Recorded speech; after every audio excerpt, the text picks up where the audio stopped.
Good evening, and thank you for joining us. My name is Kenda McKenzie. I'm the Director of Regulatory Compliance Services with Halifax Water, and we're here tonight to run through some of the information relating to the expansion of the stormwater boundaries and services that Halifax Water provides within the municipality.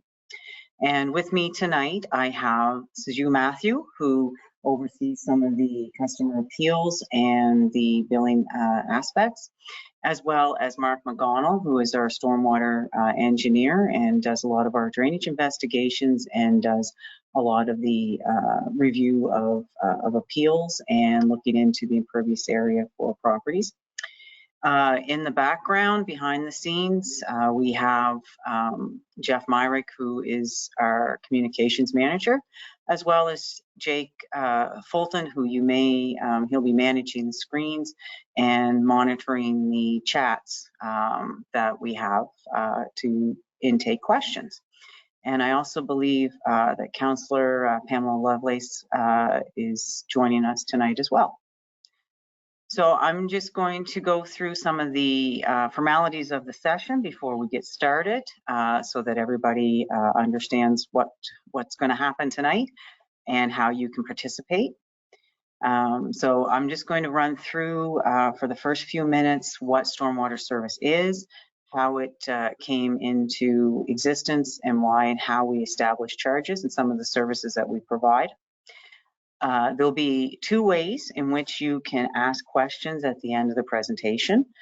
You should be able to see a chat feature in the GoToWebinar, and you'll be able to, and there's a question mark there, and that's how you can ask your question. And as I said, Jake will be monitoring that behind the scenes and be providing those questions at the end so that we can try and address those. The other option is the raise hand feature. And you'll be able to turn your microphone on and ask your question to us, and we can try and address that as part of the presentation. A few ground rules and formalities that I just want to highlight. This session is being recorded, and what we want to just have people be mindful of is that you may not want to provide or indicate any personal information in your questions if you're typing them or asking them. And we will have contact information at the end of the presentation on our website that if you do want to get into some details relating to your property, specifically with staff, we can certainly do that tomorrow and later on this week or into next week. So that's not a problem if you want to get into some details. But we do want you to be cautious and mindful that any private information would be public because this is being recorded. Also, we just ask that everybody is respectful. Anybody that is exhibiting any disrespectful language will be muted for the remainder of the session. And so we just ask that you just be respectful in how you ask and address the staff and other people that are on the call as well. So with that, I think we're going to continue. And just to note that we do have this blocked until 9 o'clock tonight, but if the session ends early and there's no further questions, that'll be the end of our evening. So we just want to, as indicated earlier, Councillor Lovelace reached out as there was a number of questions being asked within the community about the expansion of the stormwater system. And so tonight's presentation is just to provide a bit of an overview of how we got to here, what is involved in stormwater billing and management, and try and address some of the questions that we commonly have heard as we've rolled this out over the past couple of years. Next slide, please, Jake. So one of the big questions we get is, why is Halifax Water responsible for stormwater management?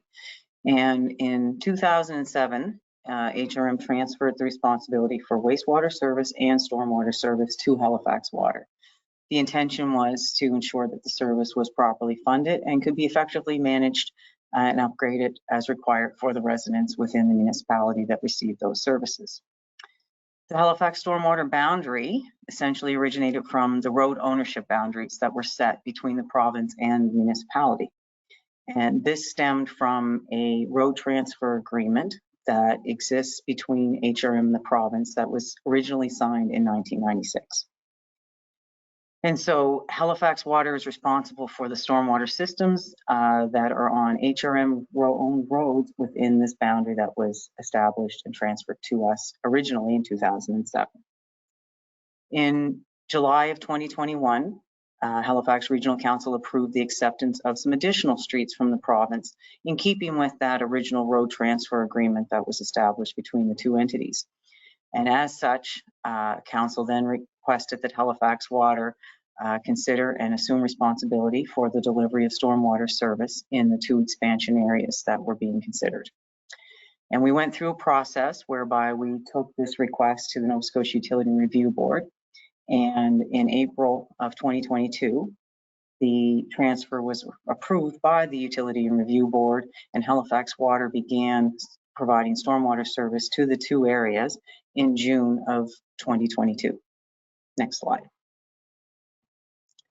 So in the initial request from the province to the municipality to accept new streets as part of that agreement, there were 4 areas being considered, and only 2 met the threshold or the density limits for HRM to consider accepting those streets.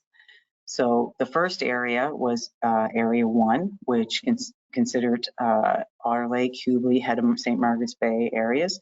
And the orange shaded area was the original boundary that was transferred in 2007, and the yellow indicates the expansion that was done, and we consider and call Area 1. However, now if you were to look at a map, the yellow and the orange are all contained in one boundary and one limit.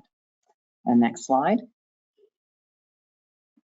Oh, and there was one other area that was part of that transfer, and we consider it Area 4, and it is basically in the East Preston, Mineville, Lake Echo area of the municipality. And again, similar thing, there was an orange boundary that existed from 2007, and then the roads contained that were provincially owned in the yellow were transferred to HRM as part of this agreement in June of 2022. Next slide. So one of the big questions again, what is Halifax role and why do we charge rates? Halifax Water is an integrated water utility, and we operate as a not-for-profit, and we are regulated by the Nova Scotia Utility Review Board. In 2007, as I indicated, HRM transferred wastewater and stormwater responsibility to Halifax Water. And previous to that, we were simply providing water service to the areas where potable water existed within the municipality. As a result of that transfer agreement that was signed between Halifax Water and HRM, Halifax Water is obligated to provide stormwater service and accept assets when provincial road infrastructure is transferred to HRM. But we do have to take that for final approval to the Utility Review Board in order to enable us to charge rates. And Halifax Water is required to recover costs for the provision of its specific services. So there can be no cross-subsidization of services. And basically what that means, in areas where a customer pays a water charge to us and a wastewater charge and a stormwater charge, we cannot take the funds that we collect from the water charge and use it to pay for any infrastructure upgrades or operations for wastewater or stormwater, and vice versa. So any money we collect for water service has to be spent on water infrastructure. Wastewater service charges have to be spent on wastewater infrastructure, and stormwater on stormwater infrastructure. Next slide. Just want to provide a bit of a summary of how we got to this point and some of the consultations that we did and when this process started for the expansion.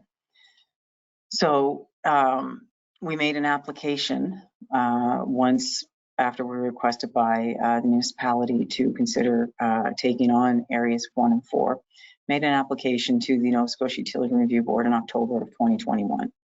And then after that, we started a public engagements process whereby we reached out to the property owners within the 2 areas, 1 and 4, and started programming and planning for some public information sessions in the respective communities in November and December of 2021. Due to, again, some COVID flare-ups in January, we weren't able to continue with the public, and we did have some online sessions in February of 2022. And with that, those sessions are available on our website if you want to view them, but they're very similar to the information that you're going to hear tonight. And in October of 2022, we were able to send letters to the residents to identify who's going to be a customer and how we envisioned and what we thought your rates were going to be based on our analysis. And then between January and March of this year, we would be sending out the bills to the customers, and you've probably received a stormwater bill from us for the provision of stormwater service, and that will be your first bill that you would have received. Next slide.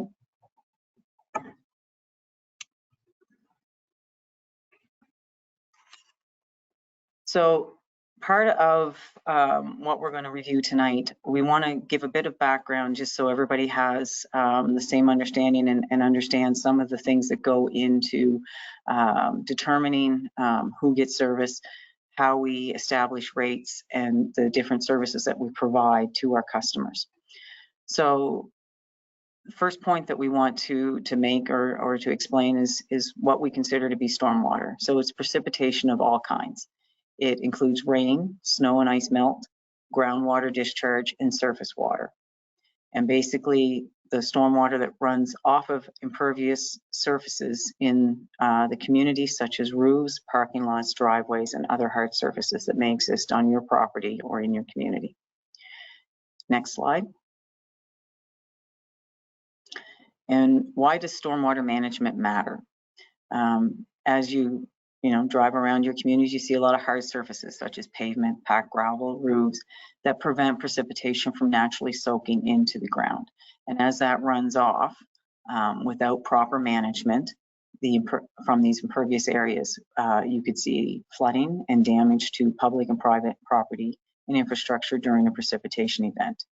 And we've been seeing with climate change an increase of the risk of what damage could occur due to this runoff. Next slide. So when we consider stormwater management, it's basically designing, operating, and maintaining stormwater systems that control and reduce the impact of rainwater or melted snow runoff into the streets, lawns, yards, and other sites.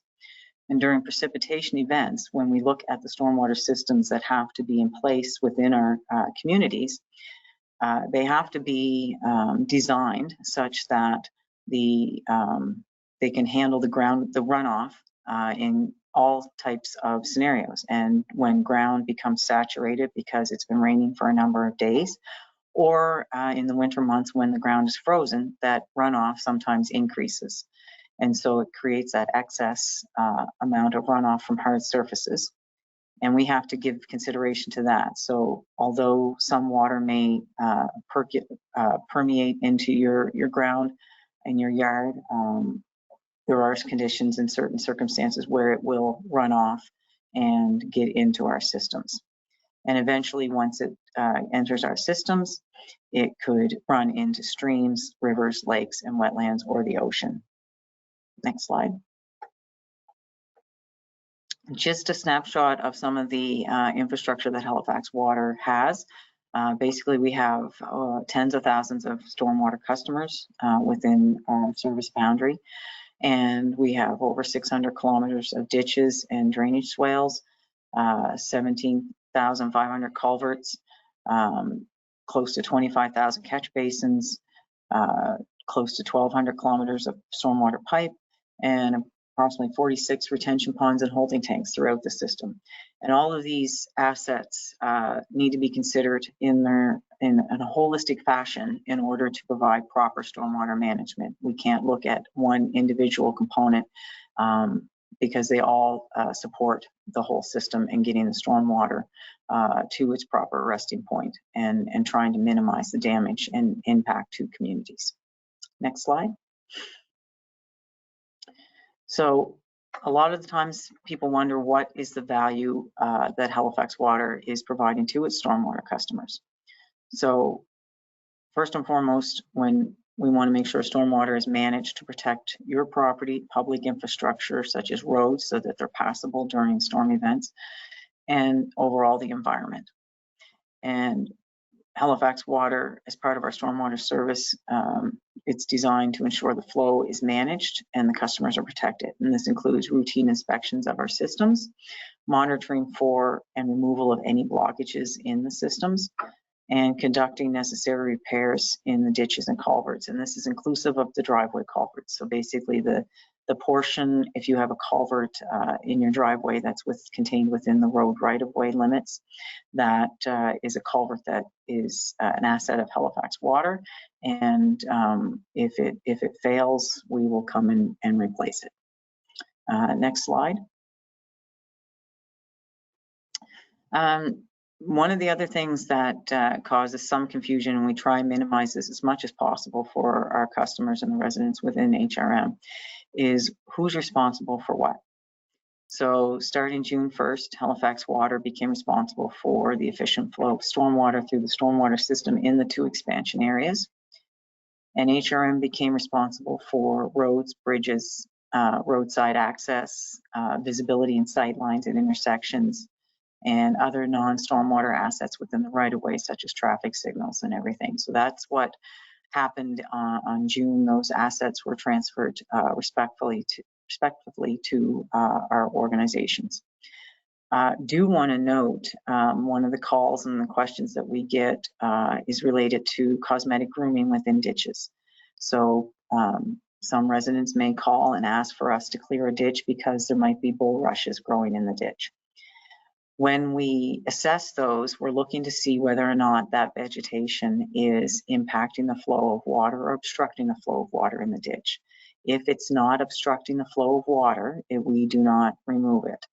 And HRM would be focused on any obstructions to sight lines that might impact safe travel on a right-of-way. And that's when HRM may get involved in dealing with roadside vegetation.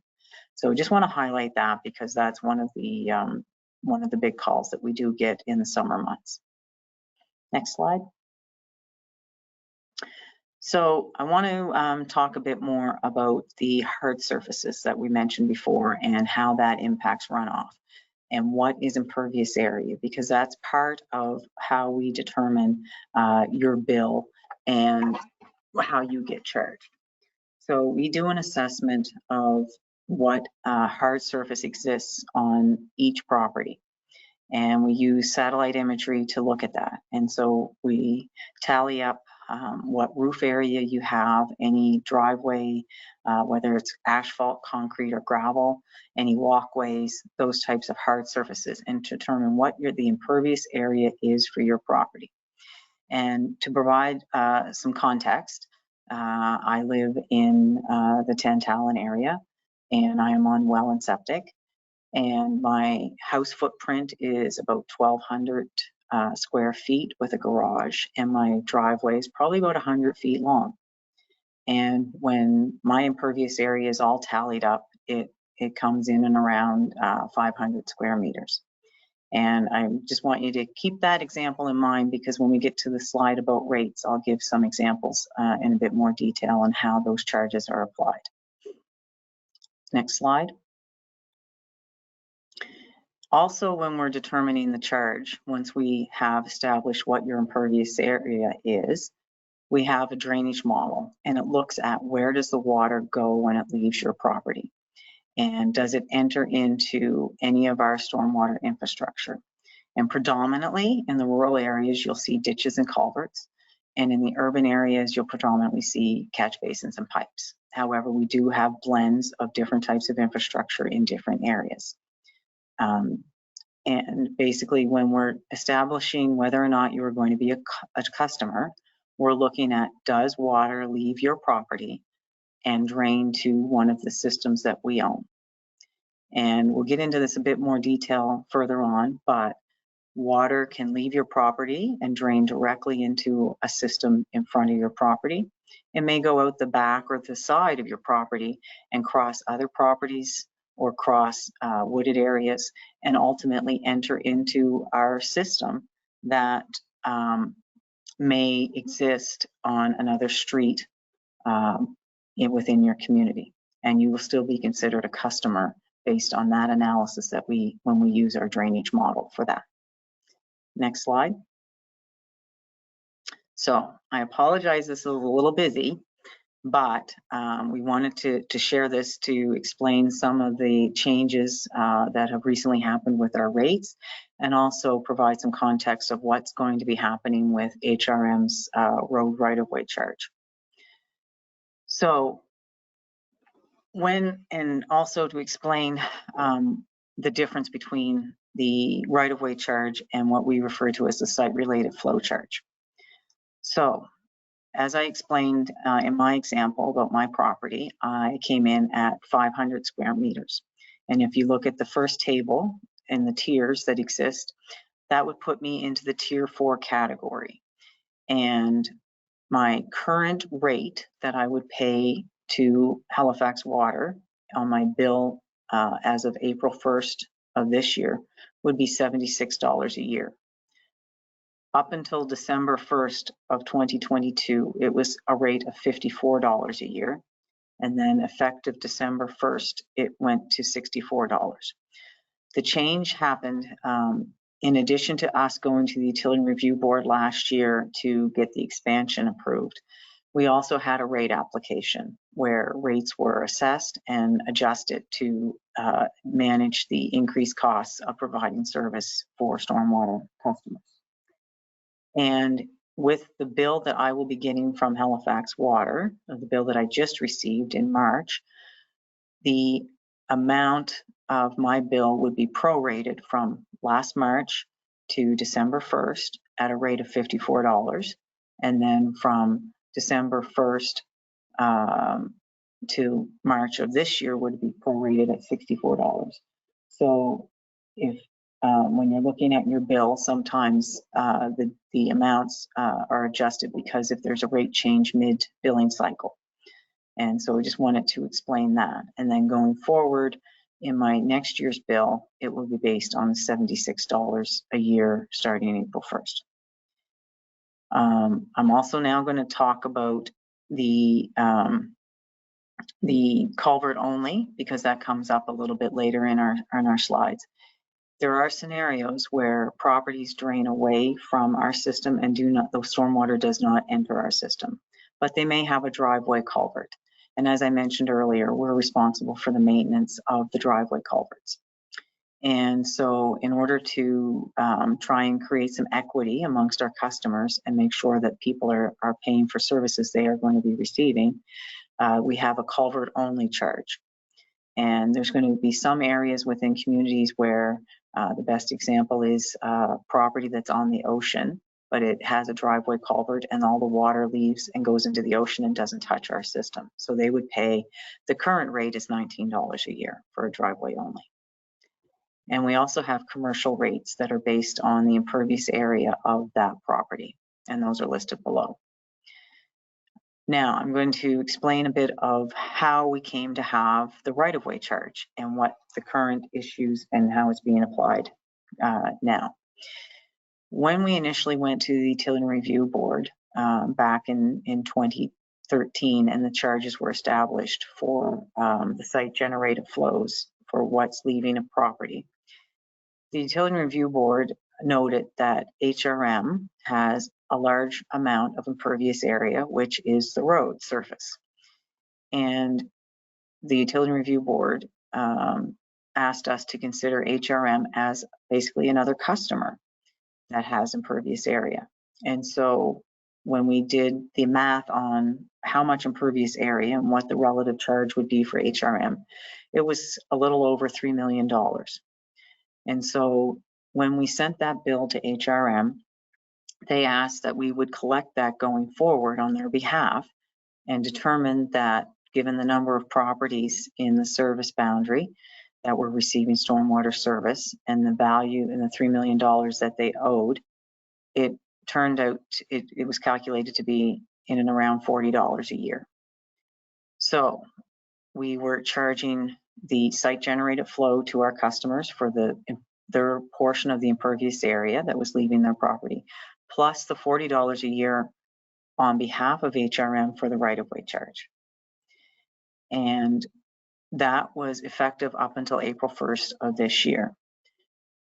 Last fall, HRM Council decided and requested that we no longer charge the right-of-way charge on our bill, and it would now revert onto the tax bills that will be issued through HRM. So as you receive a bill now, you would still see a portion of the right-of-way charge on your bill.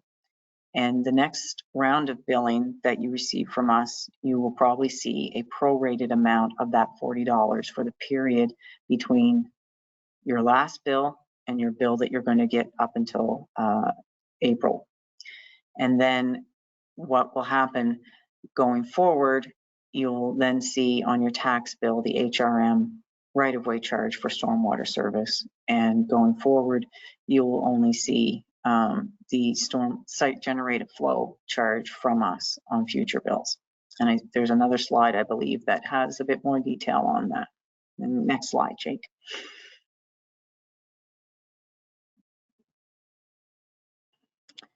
And so just a snapshot roughly of what you would see when you do receive the bill that you've gotten this spring.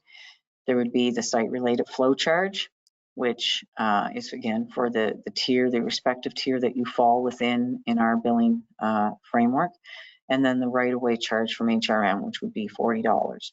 And again, effective April 1st, that's going to revert to the tax bill. And there's more information on both of our websites about that information if you need more detail. Next slide. And so I have touched on a lot of this, but just because it is a bit of a change and it can be a bit complicated to follow. Between 2014 and 2016, and since 2017, Halifax Water has collected the right-of-way charge on behalf of HRM. There was a period where in 2016 it did go to the tax bill, but it was applied differently and caused a lot of confusion and inequities, and so it went back to us to bill. Going forward, it's going to be billed differently than it was in 2016 by HRM. In May, Regional Council voted to move this from our charge to the tax bill, and again effective April 1st. And you will then more than likely see that on your final bill that you receive from the municipality in October. And then so the first bill that you will receive from Halifax Water again would have a prorated amount of that $40, and after any bill that's issued from us post April 1st, you will no longer be on that bill. But I do note that because of our billing cycle period, you may see a portion next year when you get your stormwater bill for a prorated amount. And we will continue to charge and collect the stormwater site related charge for the appropriate amount of the tiered area that's on your property. Next slide. Some of the other questions and comments that we've seen and heard over the years, and we just want to bring those forward because in case you have similar concerns or questions. We hear a lot about properties and in the rural areas that are on well and septic. And a couple of comments that we get there is that you don't receive service, but the stormwater only customers are the ones that are on well and septic. And because we are now providing stormwater service and maintaining the ditches and pipe systems that may exist in your communities, does not imply or mean that you are going to get water or wastewater service. However, there are processes within HRM that if your community wants to consider extending water or wastewater service into your area, you can request that through your counselor or go through the call center at HRM to get information on how that process could be initiated. But basically, in the rural areas, you predominantly see stormwater only customers that receive stormwater service but are on well and septic. Next question, or next slide. Another question that we see a lot is there's a number of properties that are on private roads or private lanes or private driveways, and they do not have public road frontage because of how they were developed. And they want to understand whether or not they can still become a customer or why they are receiving a bill.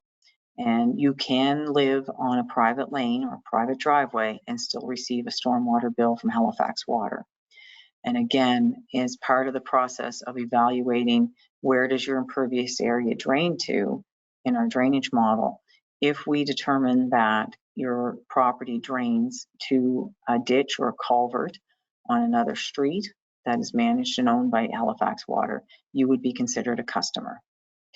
The other thing we want to highlight is the private road parcel itself, depending on how it's configured, it itself could drain to our infrastructure and be considered a customer in receiving service. And the owner or owners of that private road and that parcel would receive the bill for that piece of property that has impervious area on it. Next slide. Another big question that we receive and have heard is, I don't have a ditch or a culvert, could I still become a customer? And the answer is yes. Again, we look at the impervious area on your property. We look at where does that impervious area drain to through our drainage model. And again, if it gets to a ditch or a culvert or a piece of stormwater infrastructure we own that is existing on another street, or then we would consider you to be a customer. And another point we want to make sure people understand is the frontage that you have on your property is not used to determine whether or not you have stormwater service or the value of that stormwater service. It's just whether or not your property drains to our system. Next slide. The other question, and touched on it a little bit, but what if water from my property flows directly to a lake or an ocean? Could I still become a customer? If no stormwater from your property drains through any Halifax Water infrastructure at any point in the system, you are not a customer, and then you will not be billed. I did mention that we have driveway only customers, driveway culvert only customers, and that is a scenario whereby your property may drain away, slope away from the road and drains into the ocean, for example, but you have a driveway culvert to access your property. And so you would pay the current charge of $19 a year for that driveway culvert only service. And next slide. Another question that we've had, and I'll also give a bit of context around how in 2013 the stormwater charge was established. But we do get a question a lot about whether or not my taxes will go down. And part of the history that I want to give before I go through the bulk of this slide, in 2007, the services for wastewater and stormwater were transferred to Halifax Water. Prior to 2007, and because of previous agreements and arrangements between HRM and Halifax Water, HRM was providing and responsible for wastewater service and stormwater service. And because Halifax Water had been billing water customers, its water customers, the water bill, and it's based on the water that goes through the meter, HRM before 2007 had asked Halifax Water to also bill on their behalf the wastewater charge. And the premise and the context around that was essentially the volume of water that goes through and is measured at your water meter essentially is going to be equivalent to the wastewater that leaves your home. And so there was a water rate and a wastewater rate. And that both of those rates were applied against the measured volume of water that went through the water meter. Halifax Water would collect that money on behalf of HRM and pass that money on to HRM for the operation and maintenance of the wastewater systems. Embedded within that charge prior to 2007 and the transfer was also the provision of stormwater service. And so essentially what was happening was anybody that was on central water and wastewater was paying for stormwater service throughout all of the municipality. And I mentioned I live in Tantallon and I am on well and septic, but I was receiving stormwater service from the municipality prior to 2007, but was not paying anything for that stormwater service. It was being paid for by residents that were on central water and central wastewater, essentially subsidizing a service that was provided to me and my neighbors within my community and similar circumstances. So when the transfer happened in 2007, the Utility Review Board, under their principles of us not being able to cross-subsidize services, they instructed us to establish a stormwater rate independent of the wastewater rate. And when we looked at what other jurisdictions were doing, they were determining and applying a stormwater rate based on the impervious area that was on a property. And so what essentially happened was we looked at, you would have your water rate and it was applied based on the water usage going measured through the meter. We had a wastewater rate and that was applied against the same volume of water that was measured through the water meter. But then we looked at what was the impervious area and used that to determine a stormwater rate and apply that against your property. So that was kind of the evolution of where stormwater charges came to be. And between 2007 and 2013, staff worked on establishing that and getting that approved in 2013 by the Nova Scotia Utility Review Board. So I apologize for the bit of the sidebar, but some of that is needed for part of the history and the context for this slide. So one of the questions we have, because a lot of people feel or believe that the stormwater charges are embedded in municipal taxes or were embedded in municipal taxes.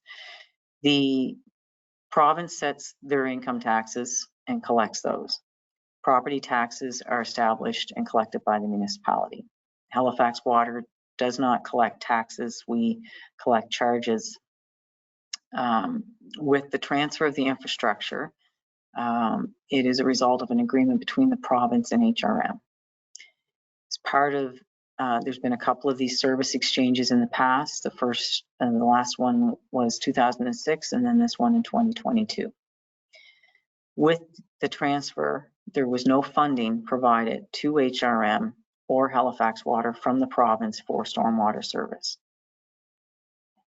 The reason around, or some of the general context around this agreement, other municipalities pay the province for road maintenance on provincial roads within their region. And as part of amalgamation, HRM was exempt from these costs to the province with a condition that the municipality would assume responsibility for provincially owned roads once a community reached a certain density of population. And that's what happened with sub-area 1 and 4. A density analysis was done and determined that those communities had reached that threshold and those roads would be transferred from the province to the municipality. And that was the process that was undertaken in the last 2 years. Next slide. And just to provide another summary of what will we be doing in your communities and what we have been doing in your communities since June.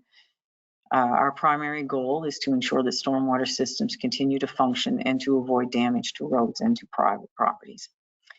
If stormwater infrastructure is working properly and does not jeopardize roads, driveways, or private property, there'll be little change to that infrastructure. We will operate and maintain the existing infrastructure. And if an area of the system is not functioning as intended or designed, we'll investigate and conduct necessary maintenance. And if an area has water runoff or ponding problem, Halifax Water will work with HRM and investigate, and the appropriate agency will undertake any work required. And both call centers may receive calls about drainage issues, and we try to collaborate and work closely together to resolve those behind the scenes and have a follow-up and reach back to the customer with what the outcome of that investigation was. Next slide. So one of the things that people have asked and they want to understand, if I don't agree that I am a customer or that I'm receiving service, you can certainly contact us. Our contact information is on our website, and the link is down below. You can see that. And our staff will review your property file with you in detail and hopefully help you understand how you receive service and what that looks like. However, if you still aren't satisfied with that response, or still feel that you do not receive service, or object to this process being in place, we do have a formal appeals process, and it's called a notice of objection. And again, you can go to that same website page, and there is a process outlined on how to appeal. And in that appeal process, staff will do the initial review and provide feedback to you directly. And if you disagree still with what staff have provided to you, you can appeal to, we call the dispute resolution officer. And that is an independent third party that is paid for by Halifax Water, but they will review your file, the information that you've provided, and render a decision on whether or not you are considered to be receiving service or not. And the other thing that we want to highlight too, if you have a drainage concern or a flooding problem in your community, please reach out to our call center. It is, there are agents available 24/7, 365 days a year. And if there is an emergency situation where a road might not be passable or flooding is occurring, then we will dispatch our operational crews. We also have a stormwater engineering team that will do investigations and follow up on non-emergency calls and concerns. So again, just want to refer everybody to our contact center and customer care number for any of your concerns. And I believe that is the presentation, and I'm going to refer to Jake for any questions that we may have from the audience. Sure thing. So we have quite a few typed questions. I'll start near the top, and a few of them have been duplicated. I'll just flag for everyone the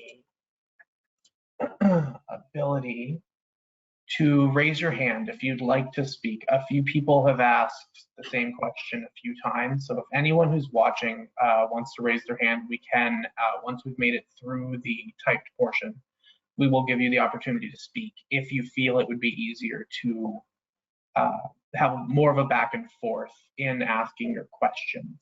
But as it stands, there are no raised hands, so I will start reading. A first question, why will it take a year to get an answer on a dispute,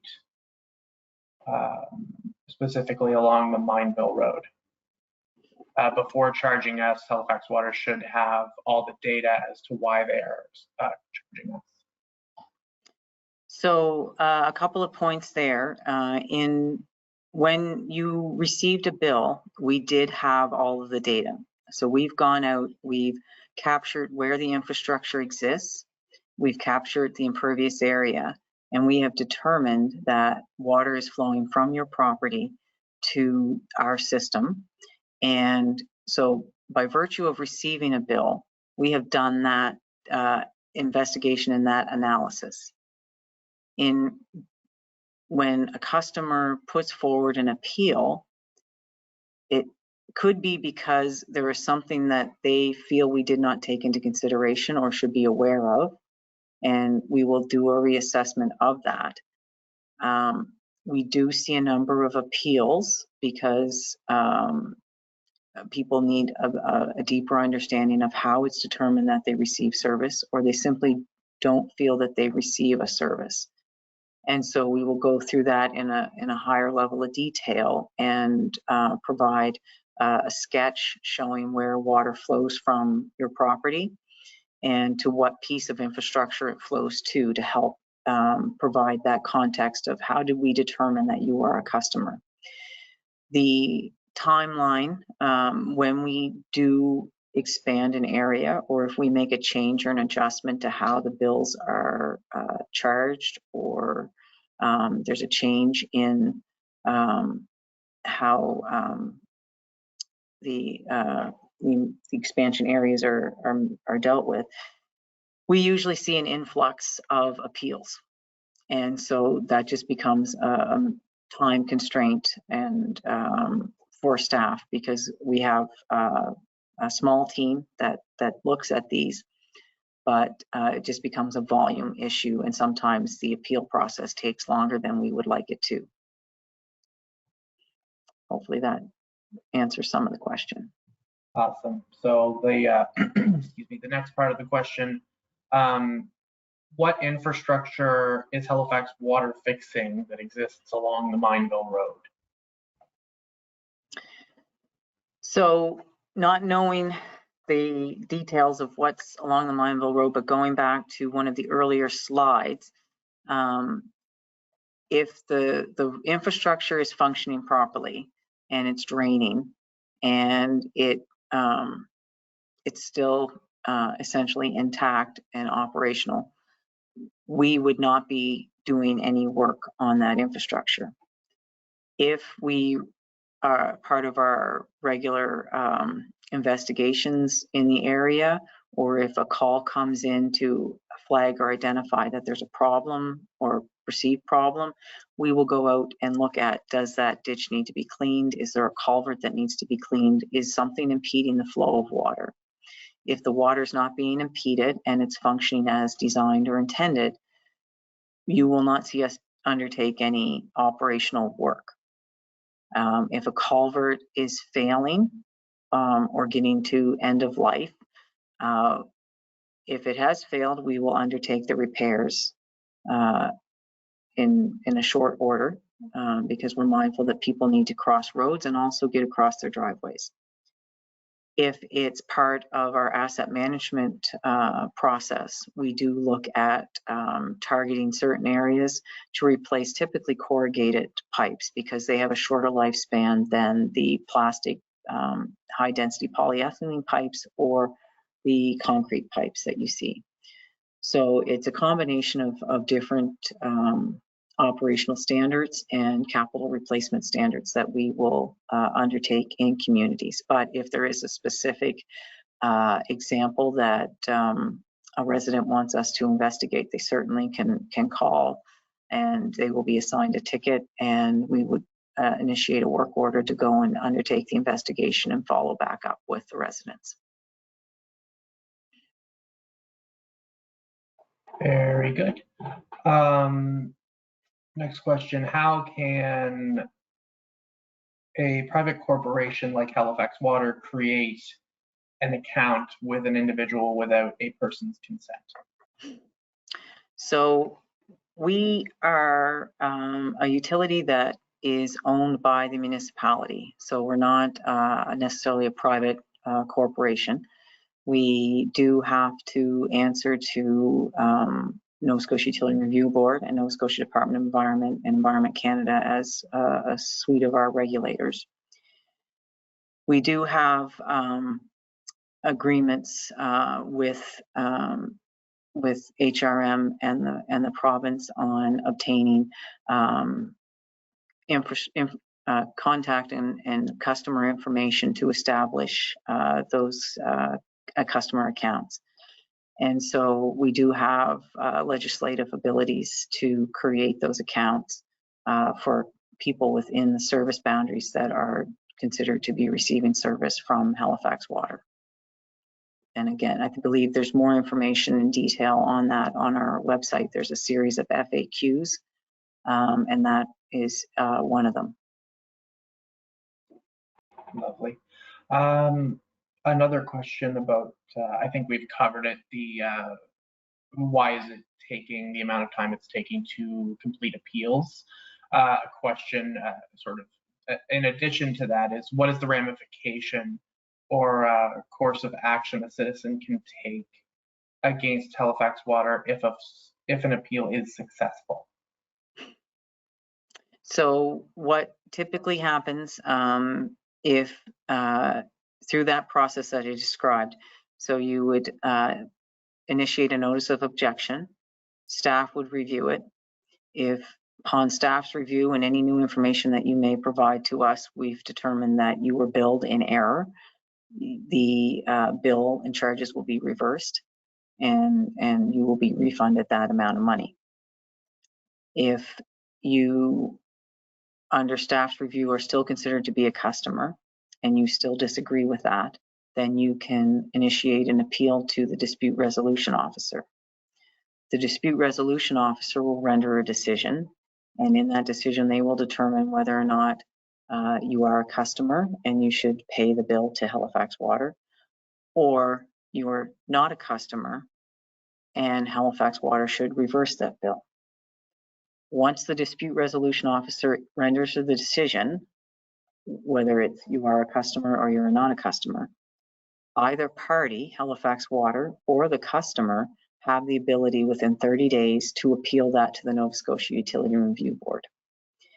And that appeal would be heard through a paper submission form to the Utility Review Board. There's no hearing predominantly. And they would review the data. They would have all of the information that we have provided to the customer, all of the information that the dispute resolution officer has had, and any new information that the customer wants to provide to the Nova Scotia Utility Review Board. They then render a decision, and they will determine again whether or not we've acted within the rule set that we have through our regulations, and that we've applied those regulations appropriately in determining whether or not you are a customer. And then their decision, they issue an order with that to explain what their ruling is. Thank you, Kenda. Next question.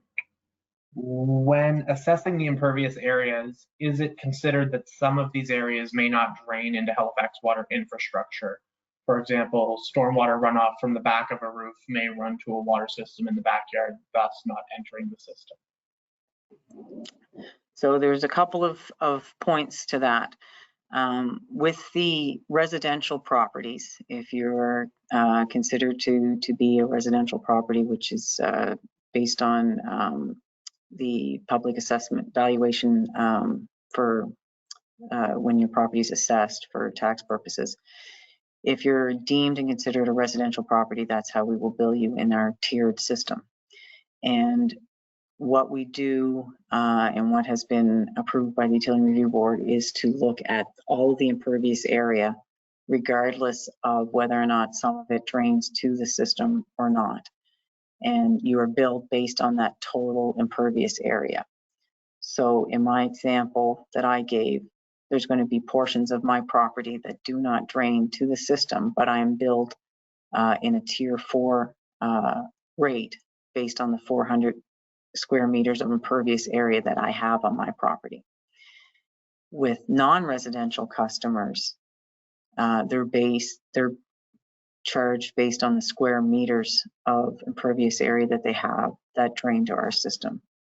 So there is an ability to do a billing adjustment for non-residential, given the nature of how they are configured and constructed. But for residential, you are billed for the total impervious area that is on your property. And as long as a portion does drain to our system, you are considered as receiving service. Thank you, Kenda. Bit of a longer question here, so forgive me if I stumble. It was mentioned that maintenance would be provided for failed culverts and blocked ditches. My neighbors have an issue with a culvert running through their property that is meant to drain the runoff water from the road into the river behind their home. The system is failing and causing significant issues to their property. When they reached out, they were told they would be responsible for bringing the culvert up to standards before it would be maintained by the fees collected. If Halifax Water or HRM are not going to use the fees to upgrade these systems, why are we being required to pay them at this time? So there are scenarios throughout the municipality whereby there are private pipes that are conveying water from a street or from other properties across their property to a water course or to another low-lying area. And those private systems are the responsibility for that property owner. We do have scenarios whereby pipes leave the street or drainage corridors leave the street and drain to a water course or a low-lying area. And those are contained, they were designed and are contained within a drainage easement in our favor, and we are responsible for those. And so as part of, I would assume that when the neighbor reached out, part of the assessment is for off-street infrastructure. We look at whether or not an easement exists and some of the history of how that pipe may have come to be there. In some cases over the years, property owners install their own infrastructure to increase the enjoyment of their property and usable areas. And unfortunately, that once they do that, that is their responsibility in the future to maintain that infrastructure. But on a case-by-case basis, we certainly that neighbor can reach out if they haven't already, and we can look into it in more detail just to provide a more fulsome answer. Kenda, a follow-up to that, will you be maintaining driveway culverts that are not currently, quote, up to standard, end quote, or will the homeowner be required to upgrade their culvert before maintenance will begin?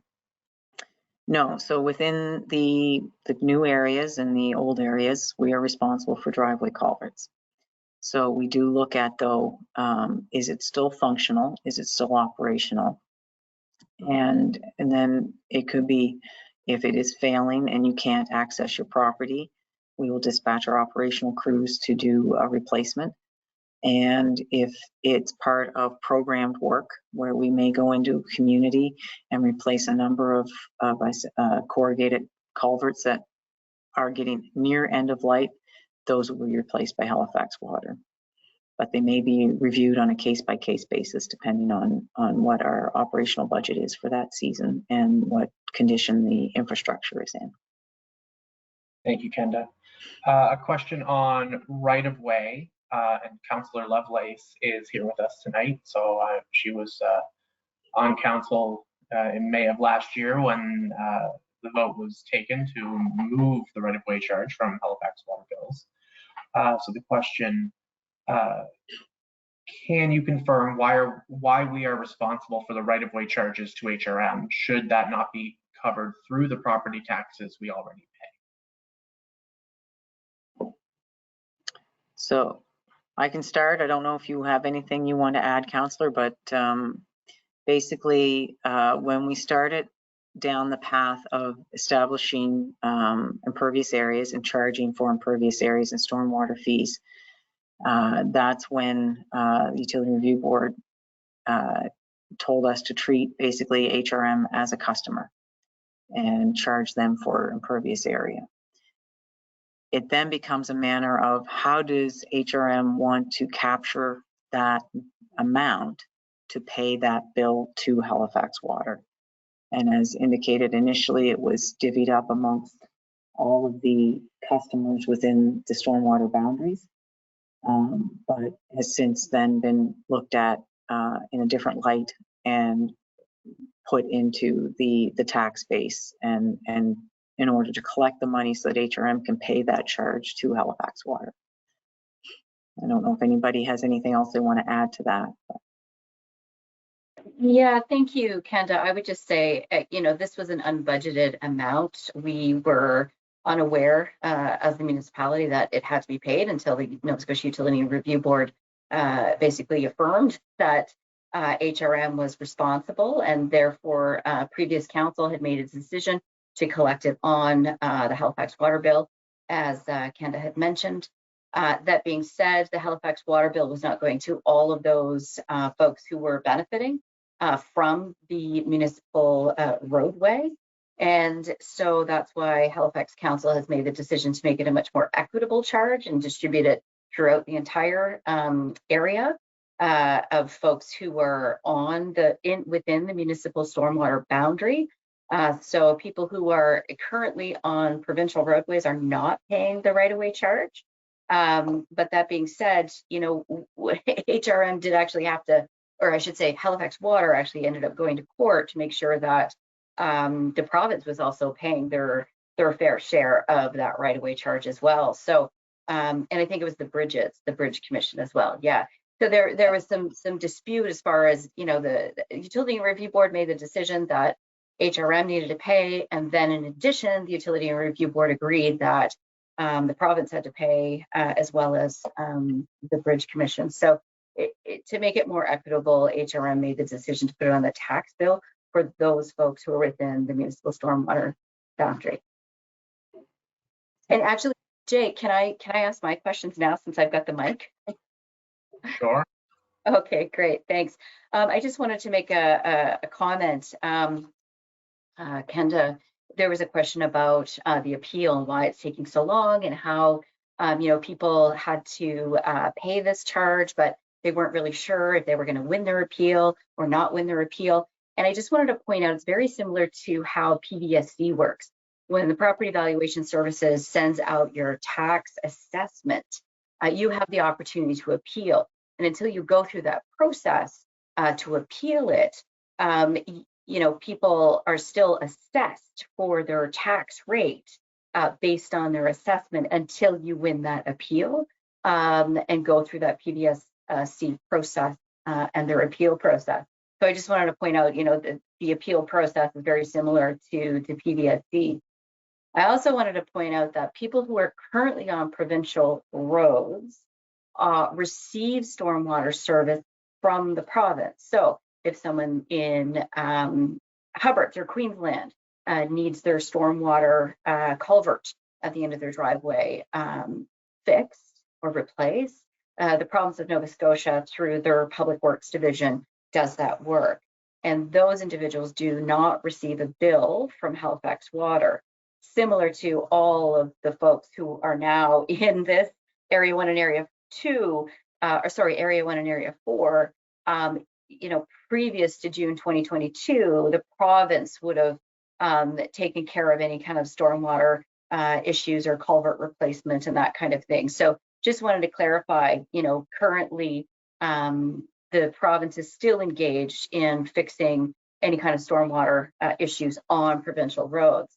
My question is around the private roads, and specifically though, for those roads, my question is on public roads where culverts do not currently exist, where I just want to get a sense from you, Kenda, or Mark, maybe, I'm not sure, if the culvert does not currently exist because, let's say, the province didn't install it in Bootlear's Point, but you as Halifax Water have identified that it's needed to complete that stormwater system, who is responsible for paying that? I just want to make sure folks are really clear about that. We see that a lot of these provincial roads do not have complete comprehensive stormwater systems. Right, that's a good question. And so basically that gets into part of the collaboration that we do with the municipality.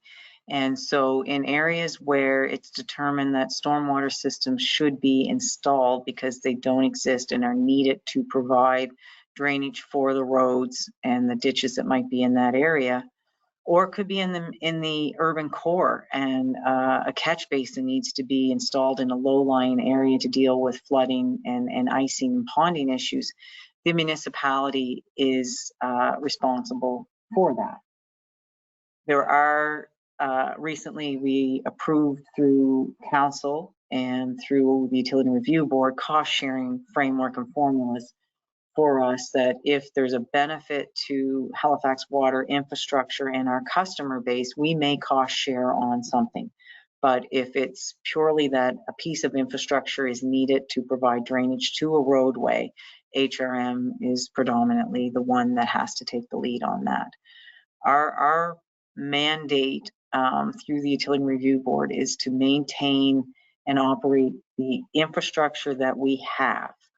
And we do not go and extend water services to communities. We do not extend wastewater. So similarly with infrastructure related to stormwater, we are maintaining what we have. That's great, because I think, I've had questions around private roads and people asking for new culverts for HRM to put new culverts on private roads, and asking why Halifax Water isn't doing it, why HRM isn't doing it. And so I think it's really important to think about the jurisdiction of, what Halifax Water is responsible for as far as the current, infrastructure that does exist, and that HRM is responsible on public roads to put in new infrastructure, like a cross culvert, across the road, under the road, those kinds of things. So I just wanted to clarify that for the folks on the call. And I also want to thank everyone for coming on the call, because I know there's been a lot of questions, and I want to thank staff for holding this session. I'm really grateful that you had that you took the time to answer the questions. And thanks, Jake, for facilitating the question. My pleasure. I will move to the next typed question if that's everything from now, Pam. Yeah. Awesome. Very good. Next question. If someone just has a culvert only, why is there a $19 charge? Are you going to replace those culverts? So there's a few points there. So when we initially started this in 2013 and it was established, those properties did not receive any charge from us. When we updated our charges and our structure in 2017, we introduced the culvert only charge. And it was seen as one of the things that the Utility Review Board asks us to do and keep in front of mind is being equitable to all of our customers. So there would be scenarios whereby we would go and replace a driveway culvert for somebody that wasn't paying anything for stormwater service. And that driveway culvert replacement would have been subsidized by others that were paying a charge. So we looked at some point in time, through the lifespan of that driveway culvert, it will probably need some maintenance to be cleared of snow and ice, debris, or it may need to be replaced. And so there's a cost associated with that. So the $19 a year is designed to try and capture and recover those costs that over the lifespan of that piece of infrastructure would cover those costs that would be incurred. And so it was a step to make the charge more equitable and to ensure that we were recovering the costs that we would incur over the lifespan of that asset. Thank you. Next question is a bit of an expansion on a few other things we've talked about with regard to stormwater running off the back of the property. An appeal has been submitted. Will these disputes actually be considered and the fees reversed if it is determined that the stormwater from our property does not enter Halifax Water infrastructure? Sorry, Jake, sorry, cut you off. That is our practice, that if upon the review by staff, we've determined that the water is not entering into our system, we will reverse those charges. Thank you, Kenda. I'm just scrolling through. If there is interest for bills not paid because we're disputing the bill, when waiting on Halifax Water to respond,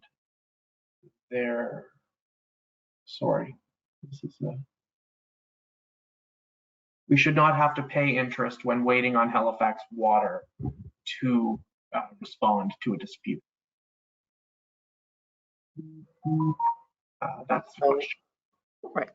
And so I may ask Saju to jump in for a bit of this, but basically we ask that you pay the bill that's due and payable at the time that you receive it under the conditions and terms that it was received. And then that way there's no interest incurred. And if it's found that you do not receive service, then our rules and regulations outline the repayment of fees for that error in billing. So I don't know if there's anything else you want to add to that.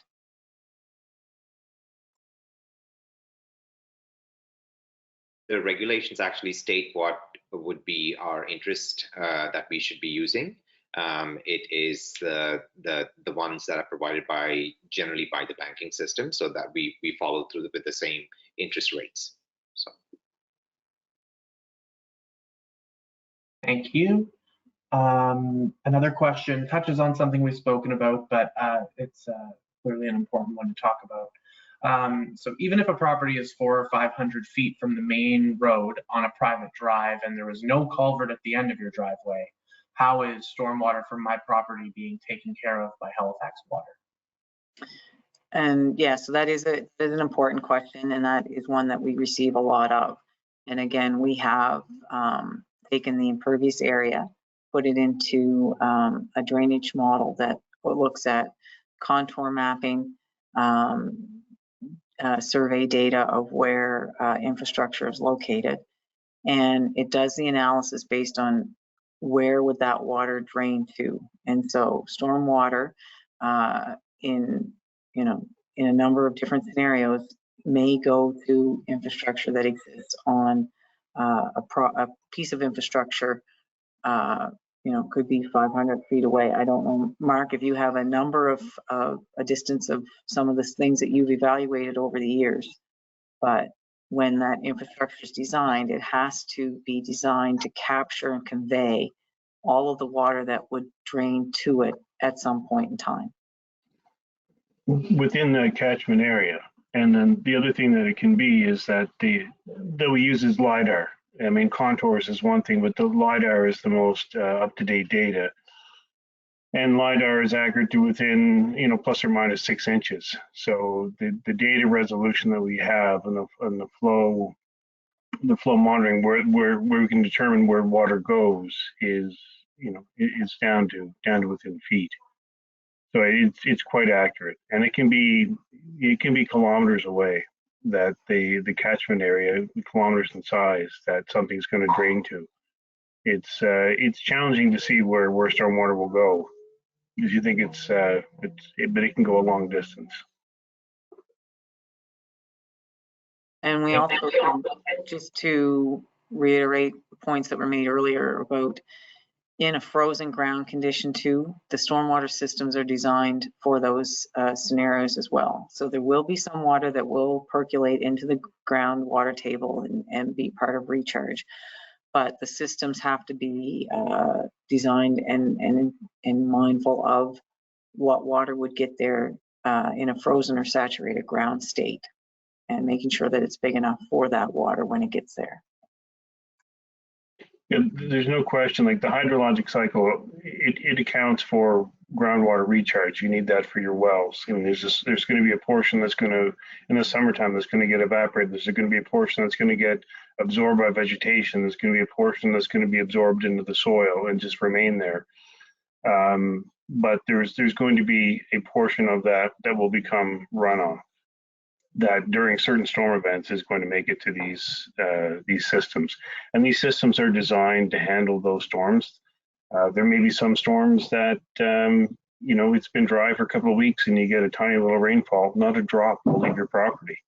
That's all taken into consideration. But these systems that are there are designed for when the ground is saturated and you get a significant rainfall event, and then they're going to capture that runoff that's going to be part of that. So it's not, it's not those little tiny rainfalls that, no water leaves the property. They happen. And there's the water, again, the significant portion of that's going to go back into the groundwater for groundwater recharge for the wells. That's all part of the design, as Kenda mentioned. When these subdivisions are designed, this is how these systems are laid out. They're taking into account everything upstream. Thank you very much. For property owners who have been maintaining the ditch in front of their properties for 30 years, will they be reimbursed? No, they will not. And that property is technically, legally, was the province's, is now HRM's, and we're operating and maintaining the ditch that exists in front of properties. That is another common question that we receive. Thank you. If a driveway culvert has failed but is not causing any issues, will it be required to fix? I'm thinking the question might be, would Halifax Water fix that culvert? Yes, yeah, we would, and we would assess and program it. We have circumstances where the corrugated pipe may have completely failed, or could be one of the old wooden type culverts, and the customer can't access their property, can't get in their driveway. Those typically our response, and as long as nothing else is going wrong that day, it's within 24 hours to 36 hours, I believe, that we'd be out there to replace that and fix that. So that we make sure that you can safely get in and out of your driveway. If it's looking like it's still functional and you can still access your driveway, but it's getting, again, end of life, that's when we start to program things in, and we try and be efficient in doing so. So my subdivision, I've noticed the last couple of few weeks, our staff have been dropping off head walls and pipe, and as materials come in, and basically what that is signaling is that we're probably going to go out there for 2 or 3 weeks to replace a series of culverts, and that way it's an efficient manner in doing that and reduces some of the costs overall to the operations budget, to try and program some of those replacements so that we're not having to respond in an emergency, and you're not facing an emergency with a failure. So, but emergencies do happen and we do respond. And that's why we reiterate that we have that 24-hour number. It is answered, and we do have staff that can be dispatched to address those situations. Thank you. And to follow up for that, who is responsible for repaving a driveway if that work is done?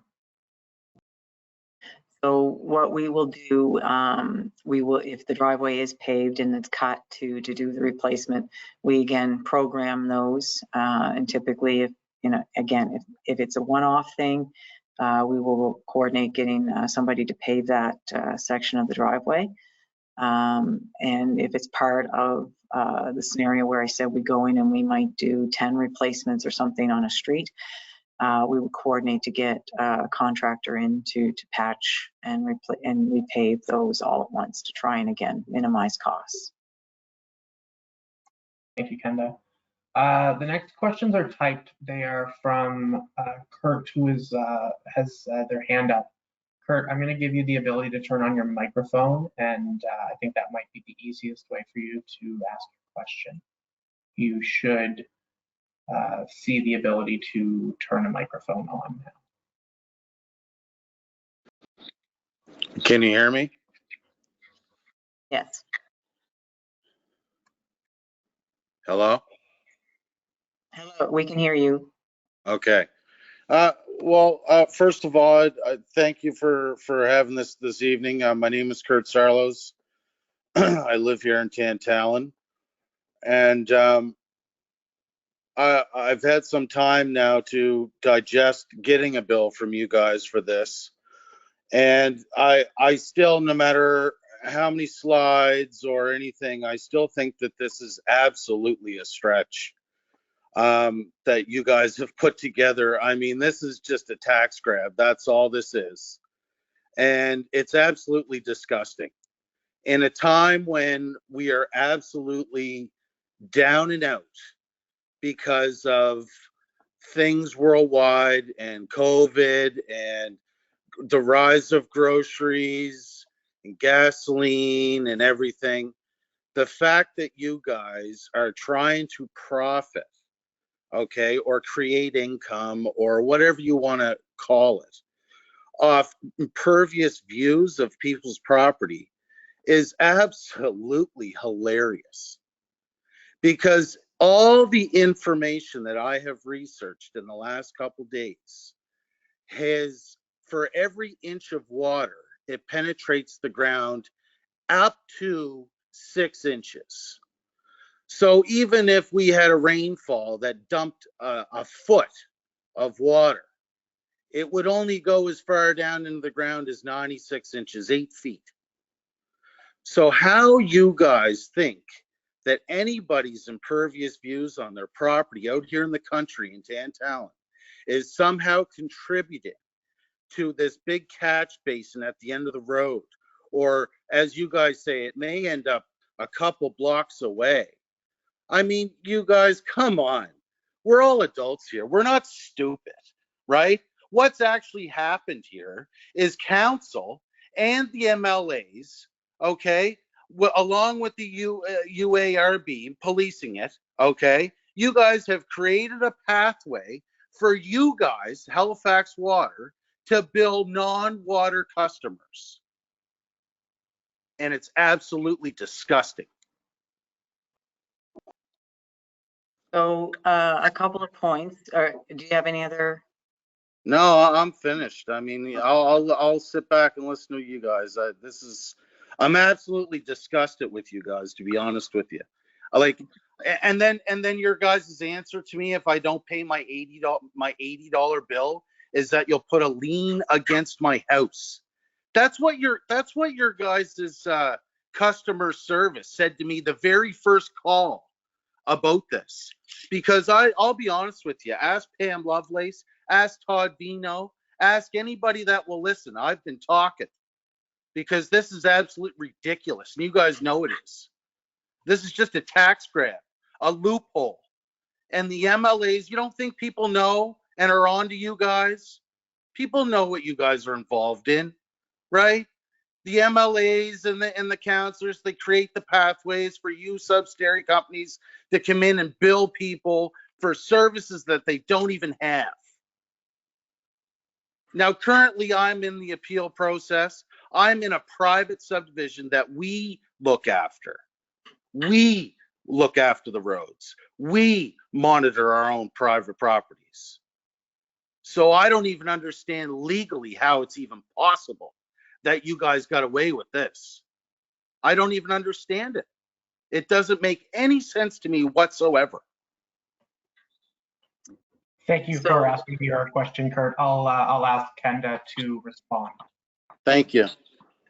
So a few points. We are a non-for-profit organization. We have to establish charges and costs, and we look at our costs. We establish rates and charges to essentially try and break even on delivering those services. And so we go through a process with the Utility Review Board where we have to provide them a lot of data and information on the costs that we are incurring to provide these services. And we also are mindful of the economic impact and rate shock and those types of things when we are setting and establishing charges. And we recently went through the public process of reestablishing the charges for water, wastewater, and stormwater.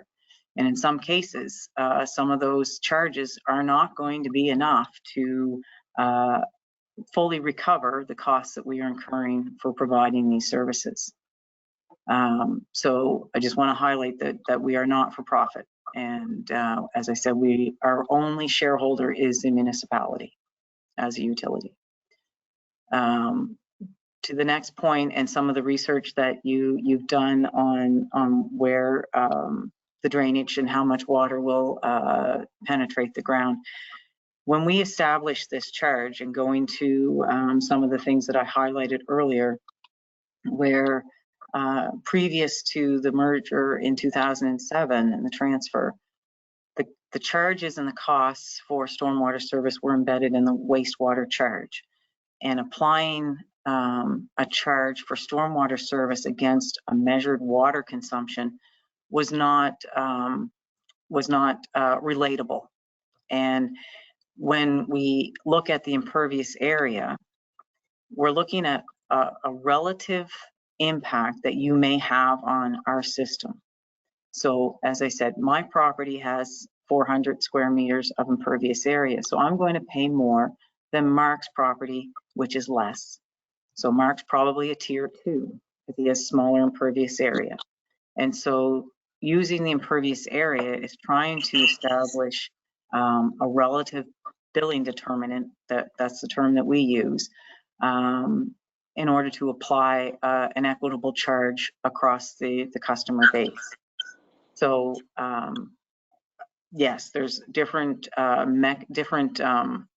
amount of water that will penetrate into grounds and different things like that. But we have to look at can we easily administer a charge so that we can equitably apply it and fairly collect it from the customer base that we're serving.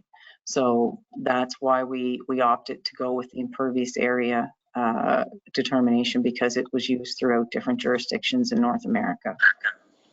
And then, sorry, I'm just trying to remember the other point. And so in doing so, and where we are providing service, and I know it's difficult sometimes for the private roads, people that live on private roads, because you do have to provide your own snow removal, garbage collection, maintenance on that infrastructure that you own through your whatever configuration you have for a private road agreement amongst the benefiters of that. We do have to, again, look at properties that exist within the service boundary and whether or not the impervious area drains to our system. And so if you've received a bill, our review in establishing who receives bills and who's going to get charged as part of the expansion, our review would have looked at that and would have determined that your property does drain to a piece of our infrastructure that may not be directly in front of or adjacent to your property, but is in the system downstream of that catchment area.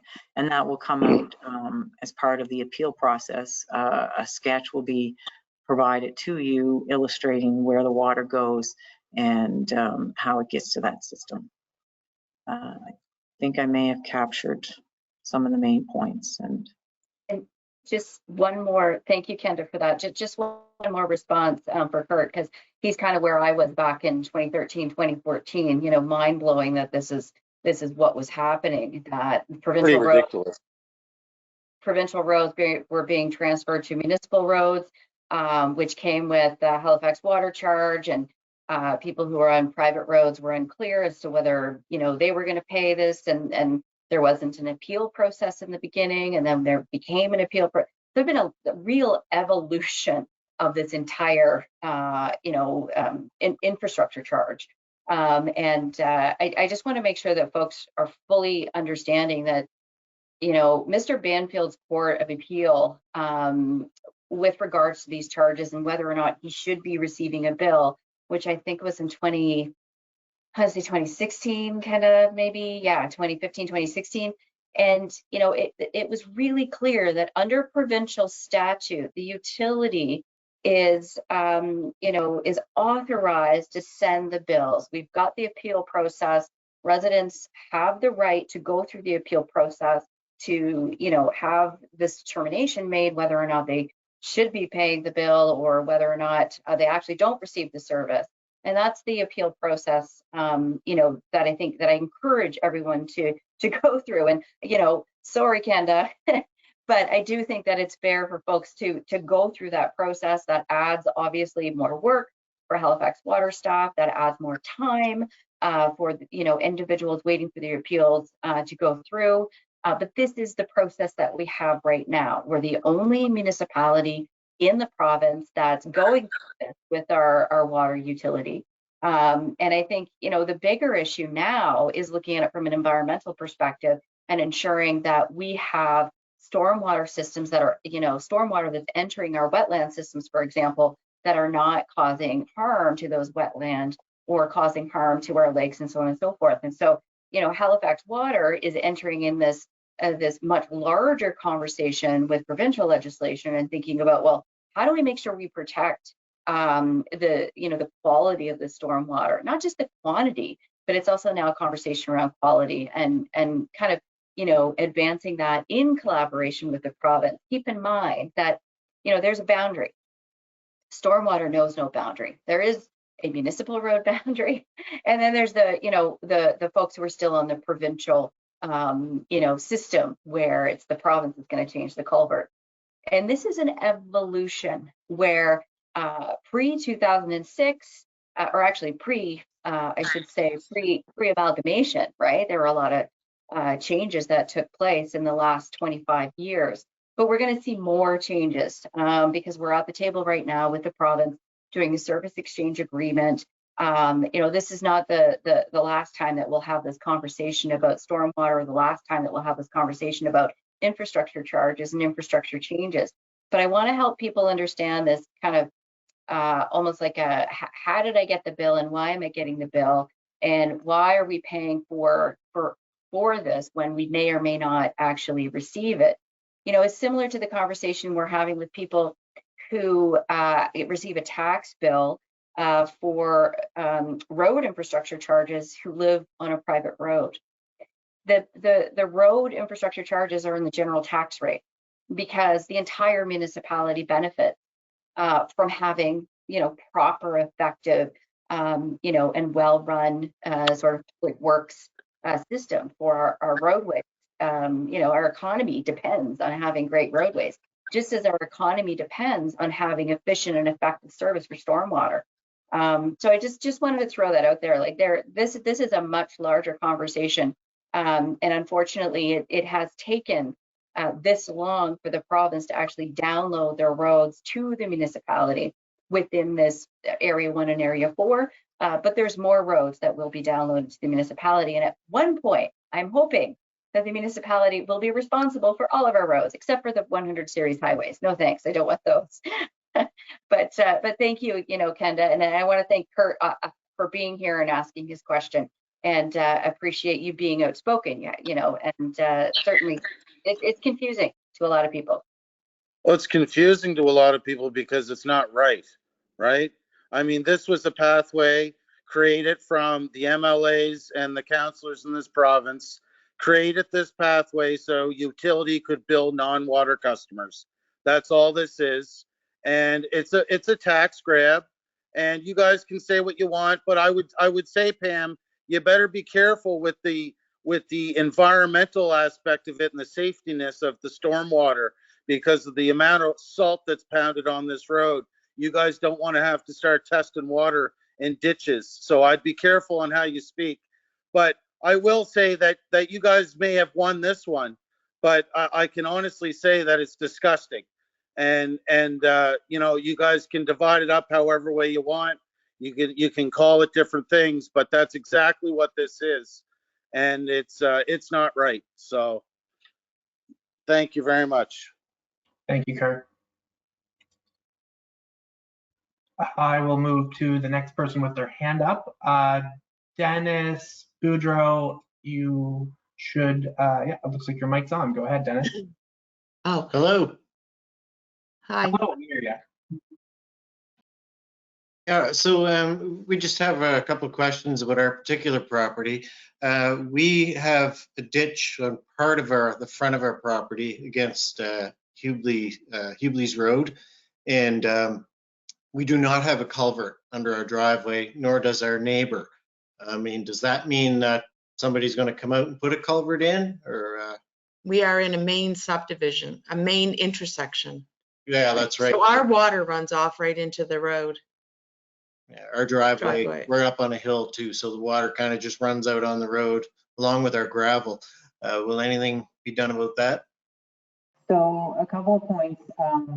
There are, in the design of the street layout, street roads and ditches and everything, there, depending on the height of land and how the property is configured, there are properties that do not have a driveway culvert because it was considered that it's not needed. There's a chart specifically for culvert. Yeah, I can't, your mic is kind of blurred. Yeah, you muffled out there for a second. Okay. I could hear your whole part. Is that better? Yeah. Yep. Go ahead. Okay. So it could be that the way the subdivision was designed and the height of the land and I'm not in a sub, configuration. I'm sorry, I'm not in a subdivision. I'm on the main road. I'm on a main Yeah. road.